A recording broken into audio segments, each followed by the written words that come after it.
তোমাদের এত এত কমেন্টের ভিড়ে আমি বুঝতে পারি না যে কোনটা ছেড়ে আমি কোনটার উত্তর দিব। কেউ এটা কোশ্চেন করছে, তো এটা কোশ্চেন করছে। তো যাই হোক, আমি আমার মতো করে কিছু বলবো, কিছু উত্তর দিয়ে দিব। আসসালামু আলাইকুম এভরিওয়ান, কেমন আছো তোমরা সবাই? আশা করছি আল্লাহর রহমতে তোমরা যে যেখানে আছো ভালো আছো, সুস্থ আছো। আমিও ভালো আছি আলহামদুলিল্লাহ। তাহলে আজকে আমি আমার নিজের কাজগুলো করছিলাম আর তোমাদের কমেন্টগুলো পড়ছিলাম, তো তখন ভাবলাম যে এই যে কিভাবে কাজ করছি এটাও একটু শেয়ার করে দিই আর তার সাথে তোমাদের কমেন্টেরও উত্তর দিয়ে দিই। তো আশা করছি তোমাদের আজকের ভিডিও ভালো লাগবে। তাহলে ভালো লাগলে ভিডিওটিকে লাইক করে দিও আর আমার চ্যানেলে নতুন হইলে সাবস্ক্রাইব করতে ভুলো না যেন। এবং যারা যারা আমার থেকে সুন্দর ড্রেসগুলো নিতে চাও তারা ডেসক্রিপশন বক্স চেক করবা, সেখানে আমার ফেসবুক পেজের লিংক, আমার ফোন নম্বর পেয়ে যাবা। আমার পেজের নামও হচ্ছে সিজাস হ্যান্ডক্রাফট, পেজটি ফলো করে দিও। তো এই দেখো, কর্মী বাসায় চলে এসেছিল আর এইখানে মোচড় গোলাপের একটা ডিজাইন করা হচ্ছিল। তো এখন সচরাচর কি হয়েছে বলি, বল প্রিন্ট কাপড় পাওয়া যাচ্ছে না। অনেকে আমাকে ইনবক্স করছো, কল দিচ্ছ যে আপু বল প্রিন্ট শাড়ি চাই, তো বল প্রিন্ট শাড়ি আমি পাচ্ছি না, যার জন্য আমাকে এক কালার দিয়েই কাজ করা লাগছে। তো এটা তোমাদেরকে ইনফরমেশন দিয়ে দিলাম, বারবার এটা বলছো আর বারবার বলতেও খারাপ লাগছে যে নেই।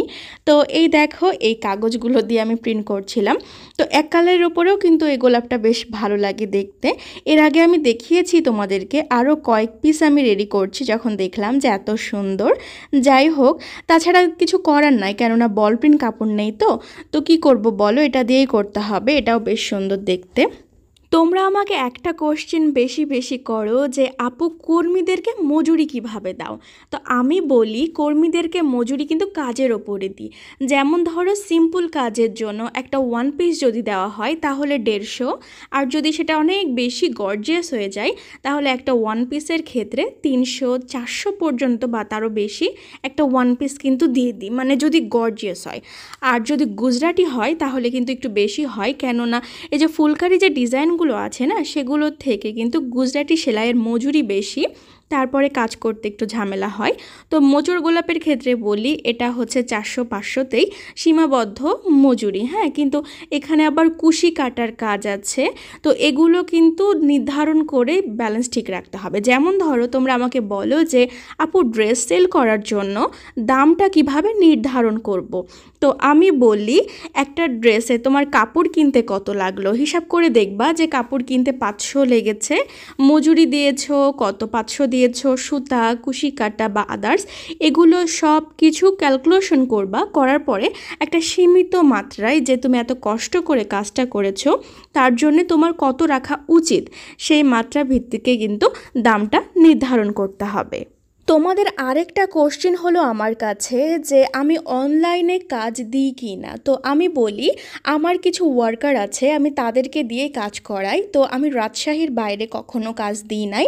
কাজ আমি রাজশাহীর বাইরে জানি না ফিউচারে কি হবে, এখন পর্যন্ত তো দিই নাই। তো অনেকে আমাকে বলো, কল দাও যে আপু আমি কাজ করতে চাই, তো বিভিন্ন জেলা থেকে বলো। তো আপু অত দূর তো আমার দেওয়া সম্ভব না। আমি শুধু এটা চাই যে প্রত্যেকটা মেয়ে যেন কিছু করুক, আর আমি তোমাদেরকে এটাই বলি যে আমার থেকে ইন্সপায়ার হয়ে তোমরা কিছু করো, ঘরে বসে না থেকে। দেখো, যদি একটা ড্রেস তুমি সেল করতে না পারো ব্যবসায়িকভাবে, যে এই তো ফ্যামিলি সাপোর্ট নাই, করতে পারছো না, কিন্তু নিজের জন্য অন্তত পক্ষে করো, বসে না থেকে, আমি সেটা তোমাদেরকে বলি।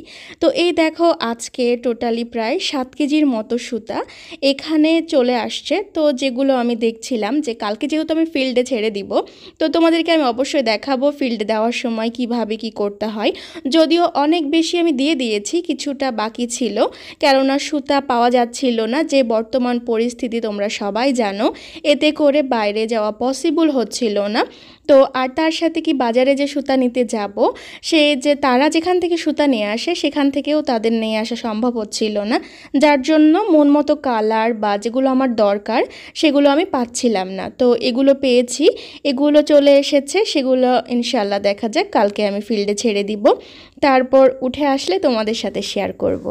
আরেকটা কোশ্চেন তোমরা করো যে আপু সুন্দরী সুতা আসলে কোনগুলা, তো আমি বলি যে এই যে মোটা করে যেগুলো দেখছো এগুলো সুন্দরী সুতা, আর এই যে চিকন যেগুলো দেখতে পাচ্ছ এগুলোও কিন্তু সুন্দরী সুতা। তো তোমরা হয়তো অনেকে সুন্দরী সুতা বুঝতে পারো না, কেননা সব জায়গায় কিন্তু এই যে বড় বড় যে লাচিগুলো আছে না সেগুলো থাকে না, ছোট লাচিগুলো বেশিরভাগ থাকে, তো এই জন্য হয়তো বুঝতে অসুবিধা হয়। আমি যে দোকানদারকে জিজ্ঞাসা করেছিলাম যে এই চিকনগুলা ছোটোগুলা এগুলো কি সুন্দরী, তো ওরা বলেছিল যে হ্যাঁ সুন্দরী। তো যার জন্য আমি তোমাদেরকে বলে দিলাম যারা তোমরা সুন্দরী সুতা পাও না, যে যে চিকন লাচিগুলো পাবা দেখবা যে একটু গ্লেজ দিচ্ছে বেশি, সেগুলো সুন্দরী গ্লেজি সুতা, সেগুলো ব্যবহার করো, দেখবা সুন্দর হবে জামাগুলা।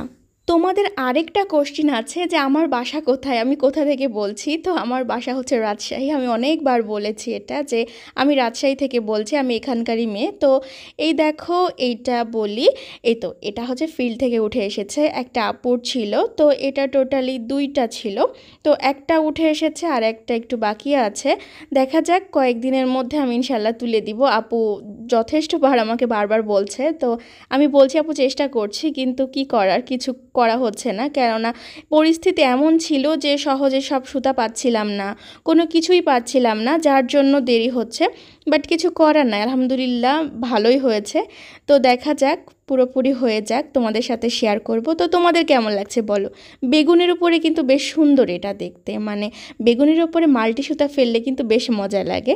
যদিও কিছু কিছু ড্রেসে দেখবা যে কিছু কিছু কালারের ক্ষেত্রে এমনটা হবে যে এক কালার সুতা ভালো লাগছে, আবার কিছু কিছু মাল্টি কালারই ভালো লাগছে। তো এই যে এটা নিয়ে কিন্তু অনেক অনেক কমেন্ট করেছো যে এটা কবে উঠে আসবে, পুরো দেখতে চাও। তো এই দেখো অনেকটা হয়ে গেছে, পুরোটা এখনও হয়নি, যার জন্য শেয়ার করতে পারছিলাম না।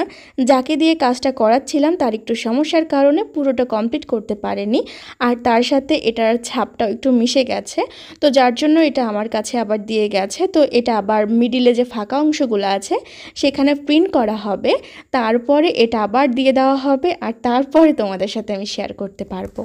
এটা কিন্তু অরিজিনালের সুন্দর একটা জামা, হ্যাঁ মানে আমি সত্যি বলছি, যখন এটা পুরোটা তো কমপ্লিট না হয়ে আমি যখন ধরেছি আমার মনে হচ্ছে জামাটা আমি কেন বানাচ্ছি না। মানে কিছু কিছু ড্রেস এরকম চলে আসে, হ্যাঁ যে এত ভালো লাগে দেখতে যে আমি নিজেই বানিয়ে ফেলি, কিন্তু আবার ভাবি যে কতগুলো বানাবো, এত বানাবো। তবুও যাই বলো, হাতের কাজ নিয়ে যেহেতু কাজ করি, হাতের কাজ ভালো লাগে, হাতের কাজের ড্রেস পরতেও ভালো লাগে, আর যেটা মন চায় সেটা রেখে দিই, এটা হচ্ছে প্রাপ্তি। আর এর থেকে বেশি বড় প্রাপ্তি হচ্ছে আমি নিজে স্বনির্ভর, আর আমাকে কোনো কিছু করার জন্য কারো পারমিশন নেওয়া লাগে না, নিজে স্বাধীন। এর থেকে ভালো কিছু কি আর হয়? ওই জন্য আমি বলি যে তোমরা যারা আমার মতো আছো তারা নিজে কিছু করো, দেখবা কত ভালো লাগছে। তো এই ড্রেসটাও কিন্তু উঠে এসেছে, বেশ সুন্দর দেখতে। তো আজকের ভিডিওগুলো কেমন লাগলো আমাকে বলবা, আমি চেষ্টা করেছি তোমাদের কমেন্টের উত্তর দেওয়ার। ভালো থাকো, সুস্থ থাকো, ধন্যবাদ, আল্লাহ হাফেজ।